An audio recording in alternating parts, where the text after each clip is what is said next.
जय हिंद students, welcome back to third part of the lesson polynomials. पिछले video में हम लोगों ने देखा था कि अलजेब्रिक एक्सप्रेशंस क्या होते हैं और पॉलिनोमियल्स क्या होते हैं। हमने फिर भी ये कंक्लूड किया था लास्ट में कि अभी इसके बाद हम जो भी बात करेंगे तो पॉलिनोमियल्स ही उसका मतलब रहेगा, चाहे वो अलजेब्रिक एक्सप्रेशन बोलूँ या पॉलिनोमियल्स। ठीक है, चलो अभी हम पॉलिनोमियल्स के अंदर में कुछ बेसिक चीज़ें जान लेते हैं, जैसे वेरिएबल्स क्या होते हैं, टर्म्स क्या होते हैं, कॉन्स्टेंट्स क्या होते हैं, वेरिएबल टर्म क्या होती है, ठीक है, and all. Let us start. Suppose मेरे पास में एक पॉलिनोमियल है, जैसे 4x² - 8x + 7। ठीक है, अब यहाँ पे अगर मैं सिर्फ 4x² की बात करता हूँ तो यहाँ पर x को हम कहेंगे वेरिएबल, और x² के साथ में जो भी मल्टीप्लिकेशन या डिवीजन के ऑपरेशन से जुड़ा हुआ नंबर होगा, मैं फिर से बोल रहा हूँ, आप ध्यान से सुनिए, x या जो वेरिएबल है उसके साथ मल्टीप्लिकेशन या डिवीजन के फॉर्म में जो भी नंबर जुड़ा होगा उस नंबर को हम कहते हैं कोएफिशिएंट। क्या कहेंगे इसको?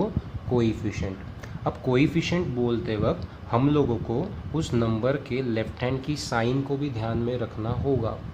यानी अगर यहाँ पर डिवीजन में 5 है और ये ऐसा है तो -4/5 will be called as coefficient of x², coefficient of x²।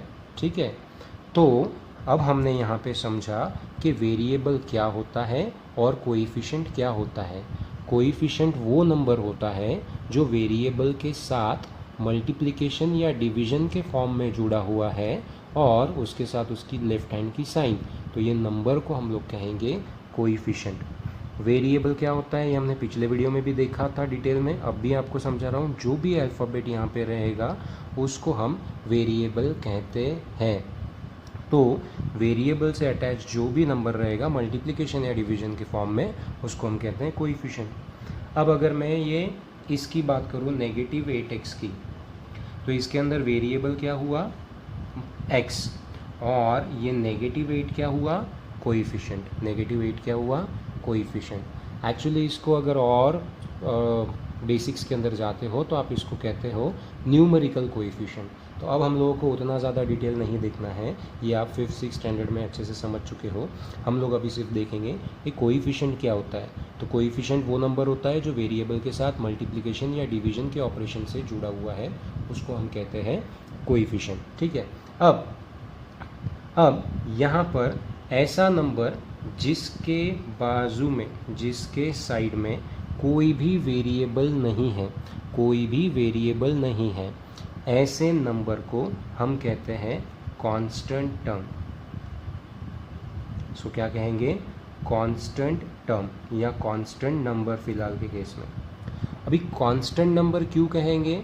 क्योंकि ये ऐसा नंबर है जिसका वैल्यू कभी भी चेंज होने वाला नहीं है। 7 इंडिया में भी 7 ही रहेगा, यूएस में भी 7 ही रहेगा, और दुनिया के किसी भी कोने में वो 7 ही रहेगा।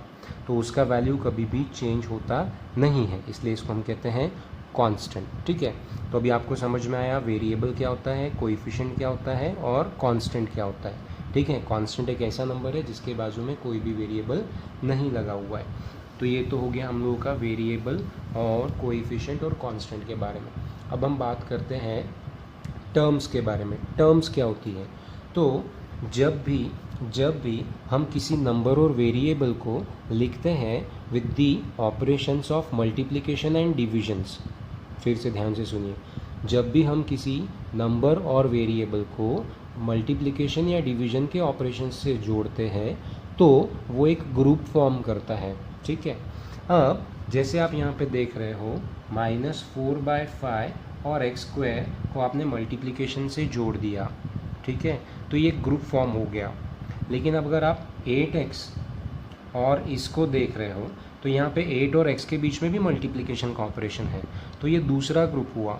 जब ऐसे दो ग्रुप को एडिशन या सब्ट्रैक्शन के ऑपरेशन से सेपरेट करते हैं, जब ऐसे ग्रुप्स को एडिशन या सब्ट्रैक्शन के साइन से या ऑपरेशन से सेपरेट करते हैं, तब ये दो अलग अलग टर्म्स फॉर्म करते हैं। तो तो ये टर्म 1 हो गई और ये टर्म 2 हुई, ठीक है। तो टर्म 1 क्या हुई और टर्म 2 क्या हुई, ये आपको समझ में आया। अब यहाँ पर अगर मैं इसको भी मल्टीप्लिकेशन ही लिखता तो ये पूरा का पूरा एक ही ग्रुप माना जाता, यानी वो एक ही टर्म माना जाता, उसमें कोई दूसरी टर्म्स नहीं हैं। लेकिन जब वहाँ पे एडिशन या सब्ट्रैक्शन के ऑपरेशंस आ जाते हैं तो फिर वो टर्म्स सेपरेट होने लगती हैं। तो अगर आप इस एग्जाम्पल के अंदर देखो, so there are 3 terms, this is first term, second term and third term. इस तरह से हमको यहाँ पे 3 टर्म्स दिखाई दे रही है, क्योंकि यहाँ पे सब्ट्रैक्शन ने सेपरेट किया, यहाँ पे एडिशन ने सेपरेट किया। तो जब इस तरह से सेपरेशंस होता है तो वहाँ पर टर्म्स तैयार होती है, ठीक है। तो depending upon the number of terms formed in that polynomial can be given different names. तो जैसे ही उसके अंदर में जितने जितने टर्म्स रहेंगे वैसे वैसे उस पॉलिनोमियल को नाम दिया जाएगा, and the naming depends upon the number of terms contained in it, ठीक है। अब 1 बाय 1 एग्जाम्पल लेते हैं। सपोज मैं ये बोलता हूँ 23x³, इसके अंदर में कितने टर्म्स आपको दिखाई दे रहे हैं, एक ही टर्म दिखाई दे रही है। क्यों? क्योंकि यहाँ पे कहीं पे भी एडिशन सब्ट्रैक्शन नहीं है।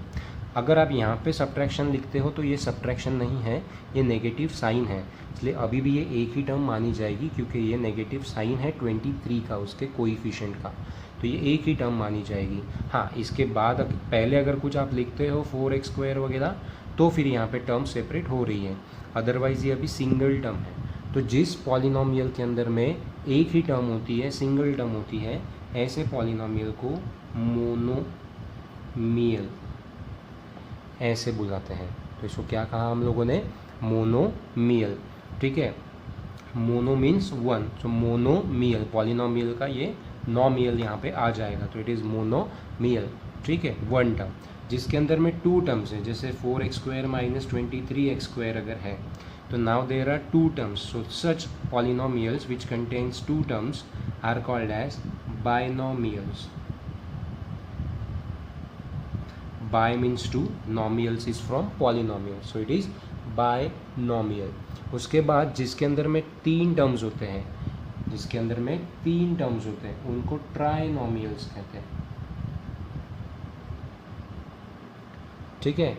इस तरह से अब इसके अंदर में टर्म्स बढ़ते जाएगी तो हर एक को नाम तो नहीं रहेगा, तो हम यहाँ पे बेसिक्स 2-3 जगहों पे ही नाम देखते हैं स्पेशल टाइप के, जैसे monomial containing 1 term, binomial containing 2 terms, trinomial containing 3 terms.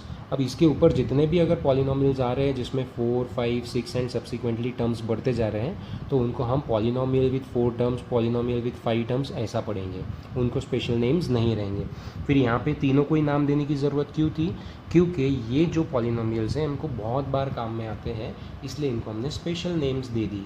Example के तौर पे हम इंसान अगर एक दूसरे से कम्युनिकेट करते हैं तो हमको एक दूसरे का बहुत ज़्यादा काम पड़ता है, ठीक है। तो हमने क्या किया कि इंसानों को नाम दे दिए। सबसे पहले तो हम लोगों ने उनको कैटेगरी वाइज डिवाइड कर दिया, जैसे अभी हम जेंडर वाइज देखें तो सबसे पहले हम देखेंगे बॉयज़ एंड गर्ल्स। लेकिन अगर क्लासरूम में मैं बैठा हूँ और मैं बोलूँगा कि ए बॉय कम हियर, ठीक है, तो यहाँ पे जितने भी बॉयज़ बैठे होंगे क्लासरूम में वो सारे के सारे उठ के आ जाएंगे कि सारे बॉयज़ हैं वहाँ पे।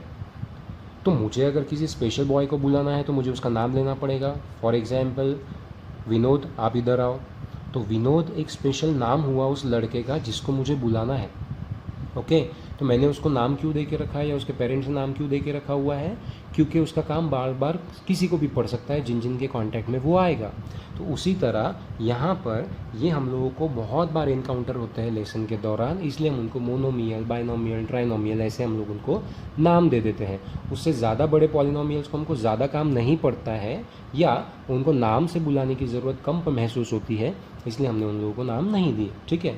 तो अब मैं आपको पूछूं, क्या मोनोमियल पॉलिनोमियल माना जाएगा? यस, मोनोमियल भी पॉलिनोमियल ही है। मोनोमियल एक ऐसा पॉलिनोमियल है जिसके अंदर में 1 टर्म है। बाइनोमियल भी एक पॉलिनोमियल है, ये एक ऐसा पॉलिनोमियल है जिसमें 2 टर्म्स है। उसी तरह ट्राइनोमियल भी एक पॉलिनोमियल है जिसके अंदर में 3 टर्म्स है। So all these are polynomials but they have got special names depending upon the number of terms, ठीक है। तो ये आपको एक बात समझ में आ गई यहाँ पे कि टर्म्स के बेसिस के ऊपर हम लोग कैसे डिवाइड करते, कैसे क्लासीफाई करते हैं पॉलिनोमियल्स को, और टर्म्स क्या होती हैं, कैसे तैयार होती हैं। ठीक है, अब हम बात करने वाले हैं वेरिएबल टर्म, कांस्टेंट टर्म की। ठीक है, वेरिएबल टर्म कौन सी मानी जाएगी? ऐसी टर्म जिनके अंदर में वेरिएबल आपको वहाँ पे लिखा हुआ दिखाई दे रहा है उसको हम कहेंगे वेरिएबल टर्म, और ऐसी टर्म जिसके बाजू में कोई वेरिएबल नहीं लगा हुआ है उसको हम कांस्टेंट टर्म कहेंगे। बोले सर अभी अभी आपने कहा कि 7 के बाजू में तो x⁻0 लिखा जा सकता, तो अगर हम ऐसे लिखते हैं 4x² - 8x + 7x⁻0, तो क्या आप इसको भी अब हम वेरिएबल टर्म कहेंगे? मैंने कहा ना, अभी भी इसको कांस्टेंट टर्म ही कहोगे। क्यों? क्योंकि अगर यहाँ पे कांस्टेंट टर्म है तो यहाँ भी कांस्टेंट टर्म होना चाहिए, दोनों का मतलब तो एक ही निकल रहा है। तो बोले सर अभी अभी आप ये कह रहे हो कि यहाँ वेरिएबल रहेगा तो उसको वेरिएबल टर्म करना पड़ेगा। मेरे बोलने का इंटेंशन ये है कि ये तो हम लिखते ही नहीं है x⁻0, सबसे पहली बात। ठीक है, बट अगर लिखा हुआ भी है तो फिर भी वो कांस्टेंट टर्म रहेगा। इससे मेरा बोलने का मतलब ये है, वेरिएबल टर्म इसलिए बुलाते हैं कि जब हम यहाँ पे x का वैल्यू चेंज करते जाएंगे तो ये पूरे टर्म का वैल्यू चेंज होता जाएगा। जैसे यहाँ पे x का वैल्यू मैं 0 लेता हूँ तो ये पूरे टर्म का वैल्यू 0 हो जाएगा, x का वैल्यू 1 लेता हूँ तो पूरे टर्म का वैल्यू 1 हो जाएगा, x का वैल्यू 3 लेता हूँ तो x का वैल्यू 1 लेता हूँ तो पूरे टर्म का वैल्यू -8 हो जाएगा, 3 लेता हूँ तो -24 हो जाएगा। तो जैसे जैसे मैं x का वैल्यू चेंज करूँगा वो टर्म का वैल्यू चेंज होगा। लेकिन अगर मैं यहाँ पे x का वैल्यू 0 लेता हूँ तो 0⁻0 तो अभी हम देखते नहीं, मीनिंगलेस होता है। यहाँ पे x का वैल्यू अगर मैं 1 लेता हूँ तो 1⁻1 ही रहेगा, 2⁻0 भी 1 ही रहेगा, 1000 भी रखता हूँ तो 1000⁻0 भी 1 ही रहेगा, और 1 × 7 करोगे तो हर बार आंसर कितना आएगा? 7 ही आएगा। तो जब यहाँ पे x का वैल्यू चेंज करने के बावजूद भी अगर यहाँ पे वैल्यू चेंज नहीं हो रही है उस टर्म की, तो फिर वो टर्म का वैल्यू तो फिक्स हो गया, और फिक्स हो गया मतलब इसको क्या कहेंगे? कांस्टेंट। तो ये टर्म कौन सी हुई? कांस्टेंट। अब हर बार इतने टेक्निकलिटी में हम जाके पहचानेंगे क्या? नहीं। तो हम क्या बोल रहे हैं यहाँ पे कि जिस नंबर में, जिस टर्म के अंदर में आपको वेरिएबल दिखाई दे रहा है वो वेरिएबल टर्म, जिसके अंदर आपको वेरिएबल दिखाई नहीं दे रहा है वो कांस्टेंट टर्म। आपको बात समझ में आ गई? ओके। तो अब यहाँ से हमने ये समझ लिया कि वेरिएबल टर्म क्या होती है और कांस्टेंट टर्म क्या होती है। ठीक है, अब हम बात करते हैं यहाँ पर डिग्री से रिलेटेड। तो फ्रेंड्स, हम लोगों ने अभी अभी इस वीडियो के अंदर में क्या क्या समझा है? हमने समझा है वेरिएबल क्या होता है, हमने समझा कांस्टेंट क्या होता है, हमने समझा टर्म्स कैसे तैयार होती है, हमने समझा है कि टर्म्स के बेसिस के ऊपर पॉलिनोमियल कैसे क्लासीफाई होते हैं, फिर हमने ये समझा है कि वेरिएबल टर्म कौन सी होती है और कांस्टेंट टर्म कौन सी होती है। अब हम लोग जो देखने वाले हैं वो देख रहे हैं डिग्री क्या होती है और डिग्री के बेसिस पे हम पॉलिनोमियल्स को कैसे क्लासीफाई करते हैं। तो सबसे पहले डिग्री क्या होती है, तो मैं आपको पहले वर्बली समझा देता हूँ कि डिग्री ऑफ ए पॉलिनोमियल का मतलब होता है उस पॉलिनोमियल में जो वेरिएबल है उसका हाईएस्ट पावर जो रहेगा उसको हम कहेंगे डिग्री। एग्जाम्पल देखते हैं।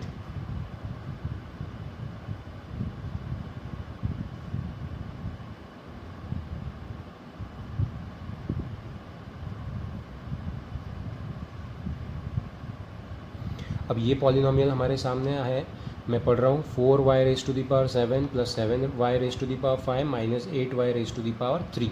ठीक है, तो अब यहाँ पे अगर मैं देखूँ कि इस पूरे पॉलिनोमियल में वेरिएबल तो y दिखाई दे रहा है, तो इस वेरिएबल का सबसे हाईएस्ट पावर कौन सा आपको दिखाई दे रहा है? तो आप बोलोगे sir 7। So 7 is the highest power of this polynomial, therefore 7 is called as degree. 7 is called as degree of the polynomial. ठीक है, तो डिग्री ऑफ ए पॉलिनोमियल क्या हुआ?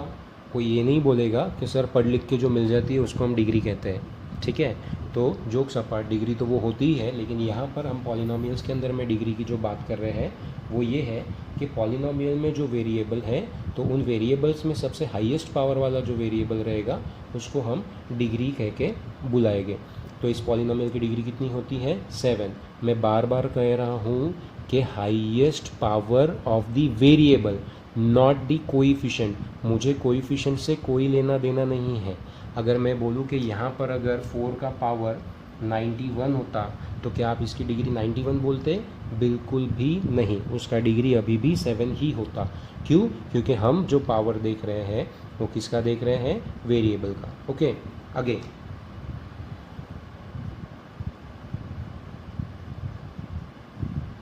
अब यहाँ पर डिग्री कितनी होती है, तो यहाँ पर आप देख रहे हो कि x 2 जगह पे है, यहाँ पे पावर 2 है, यहाँ पे पावर 1 है, तो यहाँ पे हाईएस्ट पावर क्या होता है 2, तो 2 will be called as degree of the polynomial. अब आपको समझ में आया डिग्री ऑफ द पॉलिनोमियल क्या होता है। The highest power of the variable in the polynomial is called as degree of the polynomial. अब जैसे हमने depending upon the number of terms polynomial को क्लासीफाई किया था एज मोनोमियल, बाइनोमियल, ट्राइनोमियल, उसी तरह depending upon the degree the polynomials are again classified as ऐसे polynomial जिसकी डिग्री 1 है, ठीक है, जैसे 5x प्लस 9। अब ये एक पॉलिनोमियल हुआ जिसके अंदर में डिग्री कितना है 1 है, तो ऐसे पॉलिनोमियल्स जिनकी डिग्री 1 है ऐसे पॉलिनोमियल्स को लीनियर पॉलिनोमियल्स कहते हैं। ऐसा पॉलिनोमियल जिसका डिग्री 1 है उसको लीनियर पॉलिनोमियल कहते हैं।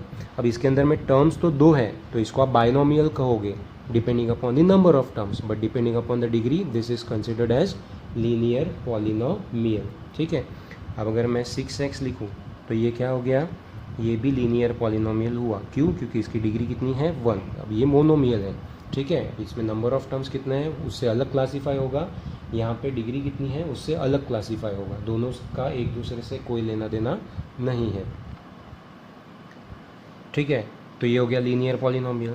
अब ऐसे पॉलिनोमियल जिनकी डिग्री 2 है, जैसे मैं यही एग्जाम्पल कंटिन्यू करता हूँ, यहाँ पे इसका पावर 2 आ गया और इसमें एक ही टर्म है, तो ये मोनोमियल तो है ही, लेकिन डिग्री वाइज इसको क्या कहेंगे, जिसकी डिग्री 2 होती है उसको कहते हैं क्वाड्रेटिक, इसको कहते हैं क्वाड्रेटिक पॉलिनोमियल्स, ठीक है। फिर इसको और एग्जाम्पल अगर हम लेते हैं तो आएगा 4x² माइनस 5x प्लस 7, तो क्वाड्रेटिक पॉलिनोमियल हो गया, ठीक है। उसके बाद जिसकी डिग्री 3 होती है उनको कहते हैं cubic polynomial. For example x³ minus 2x² plus 7x minus 1, ठीक है। तो यहाँ पे हाईएस्ट पावर कितना हो रहा है 3 हो रहा है, तो इसकी डिग्री कितनी हुई 3। तो ऐसे पॉलिनोमियल जिनकी डिग्री 3 होती है ऐसे पॉलिनोमियल को क्यूबिक पॉलिनोमियल्स कहते हैं। अब आप पूछोगे कि सर किसी भी पॉलिनोमियल के अंदर में मैक्सिमम कितनी टर्म्स आ सकती है या मिनिमम कितनी टर्म्स आ सकती है, तो मिनिमम एक टर्म तो आएगी ही आएगी, मैक्सिमम कितनी टर्म्स आएगी, जितना उसका डिग्री है +1। जैसे इसका डिग्री कितना है 3, तो 3 में +1 किया 4, तो यहाँ पे देखो नंबर ऑफ टर्म्स कितना है 1 2 3 एंड 4। इसकी डिग्री कितनी है 2, 2 में +1 करो 3, यहाँ पे देखो कितना आ गया 1 2 3, और मिनिमम कितना आएगा 1, तो मिनिमम 1 टर्म आएगा, मैक्सिमम जितना उसका डिग्री है +1 उतने टर्म्स उसमें आएंगे। तो अब यहाँ पे depending upon the number of degree यहाँ पे आप उसको क्लासीफाई करोगे as linear polynomial, quadratic polynomial, cubic polynomial. फिर इसके आगे डिग्री 4 पॉलिनोमियल, डिग्री 5 पॉलिनोमियल ऐसे कहते हैं। वैसे डिग्री 4 पॉलिनोमियल को बाई क्वाड्रेटिक पॉलिनोमियल कहते हैं, लेकिन हम उसमें नहीं जाएंगे, अभी हम क्यूबिक तक ही रुकेंगे, ठीक है। तो linear polynomial, then quadratic polynomial, फिर cubic polynomial and then polynomial with degree 4, degree 5, degree 6 and so on, ठीक है।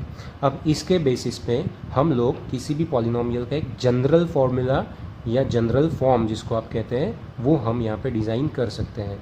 जैसे अगर लीनियर पॉलिनोमियल है तो वहाँ पे 1 पावर वाला x रहेगा हाईएस्ट और एक कांस्टेंट टर्म रहेगी लास्ट में।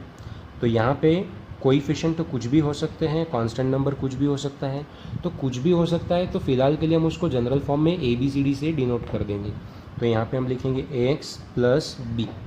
अब ABCD से डिनोट कर देंगे का क्या मतलब है कि A और B वेरिएबल हो गए ना, यहाँ पे A और B कोएफिशिएंट माने जाएंगे, यानी कांस्टेंट नंबर्स माने जाएंगे, पर वेरिएबल माना जाएगा x, क्योंकि हमको इसको जनरल फॉर्म में रिप्रेजेंट करना है, ठीक है। तो variables generally x, y, z ऐसे नंबर से डिनोट होते हैं, और कांस्टेंट नंबर्स को कभी डिनोट करना है ABCD से डिनोट किया जाता है। तो AX प्लस B हो गया ये लीनियर पॉलिनोमियल। क्वाड्रेटिक अगर है तो AX² plus BX plus C होगा। क्यूबिक है तो AX³ plus BX² plus CX plus D ऐसा होगा। इस तरह से ये चलता जाएगा। तो ये हो गए उसके जनरल फॉर्म। तो अभी आपको यहाँ पे डिग्री क्या होता है ये समझ में आया, और डिग्री के बेसिस पे पॉलिनोमियल कैसे डिज़ाइन होते हैं, कैसे क्लासीफाई होते हैं, ये आपको समझ में आया। ठीक है, तो अभी हम लोगों ने 2 तरीके के क्लासिफिकेशंस देखे पॉलिनोमियल्स के, depending upon the number of term and depending upon the number of degree. Depending upon the number of terms monomial, binomial, trinomial and so on.